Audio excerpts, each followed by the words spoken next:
I need some help. I am. Let's just say the help that anyone needs, thinks they need or wants, is the releasing of resistance. It's discovering the path of most allowance, or the path of least resistance. So let's just be clear about the only thing that helps. So That is the help I need. I went through a pretty traumatic breakup. That's not helping. It's not. And when the gentleman about... Well, you know why you felt traumatic? Because you didn't want to break up. But what did not breaking up represent to you? In other words, he doesn't want to fall out of an airplane. You didn't want to break up. And so the idea of breaking up feels as bad to you as falling out of an airplane feels to him. So what would not breaking up feel like? There's always something beneath something beneath something beneath. So what about not breaking up is it that you want? A really wonderful, loving relationship. But what's that got to do with breaking up with one that wasn't? I thought he was the one that could have been that person. Yeah, but he wasn't. So what's that got to do with what you now want? It just made you clearer about what you want. And so what's the problem? I've been trying to clear up So the problem is, I thought I had it, I didn't have it, and now I don't think I can have it again. Because I thought I have it and I didn't have it, so I don't think I can have this thing I want. That's what the resistance is about, isn't it? That's where I'm, stuck. And I keep trying to clear that up. And No, clear you're my not. vibration. No, you're not trying to clear it up. We love you so much. You're not even trying a little bit to clear it up. You're muddling it up with every word you speak about it. I had this traumatic experience, you said. Play the tape back. Oh, we can't do that. Can you? Had this traumatic experience and. So from where you now stand, because you see, the path of least resistance isn't something that you go back and unresist. The path of least resistance is where you go from here. The subject seems like it's a subject of relationship. It isn't. It's a subject of alignment. It seems like it's a subject of another person. It isn't. It's a subject of connection with your inner being. See if you can just find something that we could talk about relative to this subject that feels a little less resistant, and then we'll just work the bugs out of it as we go. I am really wanting to realign to my source. I feel like that is the number one thing. Like if I could get back All right, to where now this is really good, because that's not where you started, but it is what you know. So it just took a little bit of conversation to acknowledge what you really want. We have a big question for you. We really have it for everybody relative to the subject of relationships. But do you want another person in your life? Yes. And do you want another person in your life because that person in your life will make you happy? No. There's both there, right? So why do you want another person in your life? Because that just felt so good to have that. So I want another person in my life because that felt good. And the reason it felt good was because I wasn't resisting what my inner being knows about relationships. So the question that we have for you is, do you need another person in your life to feel good? You're afraid to say no, because then you'll think that we'll say, okay, that's done. Next. Okay, go forth, be alone forever, and just have a really good relationship with your inner being, because your inner being will never leave you. Your inner being will never walk out on you. Your inner being will never, ever let you down. That's what I keep trying to tell myself.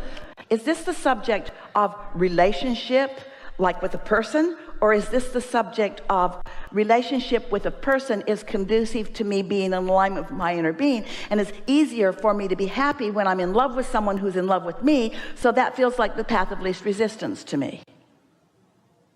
It's a trap, so be careful. All of that's true. It is easier to be tuned in, tapped in, turned on when you're in love. It's so nice to have someone hold you as their object of attention and love you, because that is a path of lesser resistance for you to line up with who you are. But what is the subject at hand here? Is the subject a relationship with a person, or is the subject the way a relationship with a person affects my relationship with my inner being? What's the subject at hand? What's the real subject? What you just said. It was that it felt so good. I felt so aligned. And so what you're saying to people that you meet is, I really need you, and I'm going to use you. I'm going to use you as my path of least resistance to what I'm really looking for, which is connection with source energy. So you better be good. So let's say it in a different way. So that's really not a good path of least resistance. That didn't get you anywhere. How about this?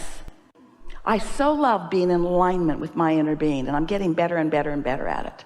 And being in alignment with my inner being causes me to be this whole person who is vital and alive and being continually refreshed, and it makes me really nice to be with. And you will really like being the beneficiary of my tuned in, tapped in, turned on awareness and gaze.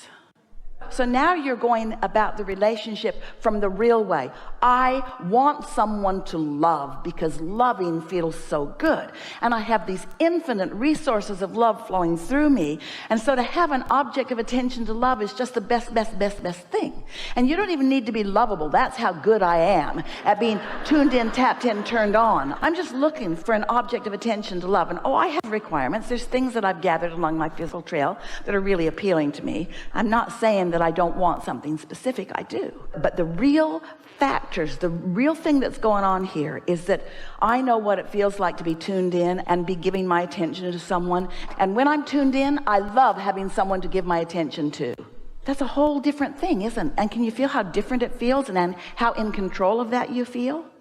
Because the other is like, the perfect person needs to come along and I need to see them and I need to feel this and then I'll be tuned in. That's backwards. There's no control in that. But you have utter control in your alignment with source. And you got to know that through all the life that you lived in coming together with that person and in moving apart with that person, that you clarified and amplified your vortex. And so your relationship that's germinating, that's gestating, that's on its way to you has all of the wonderful parts of that and more. And your inner being is already lined up with all of that.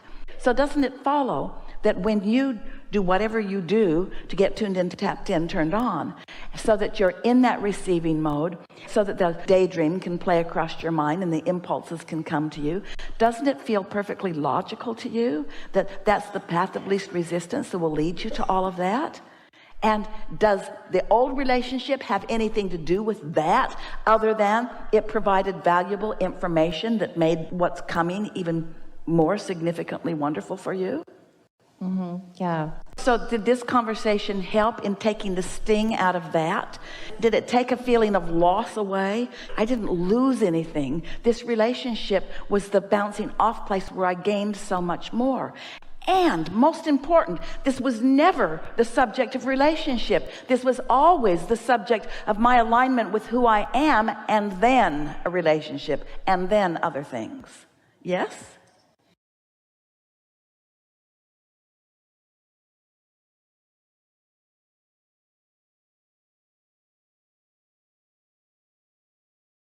Well, isn't it a nice thing when you have an experience that shows you that when you're looking for alignment in all the wrong places, you can't count on it. But when you're looking for alignment where it really is, then it's something that's stable that you can always get back to. Yeah.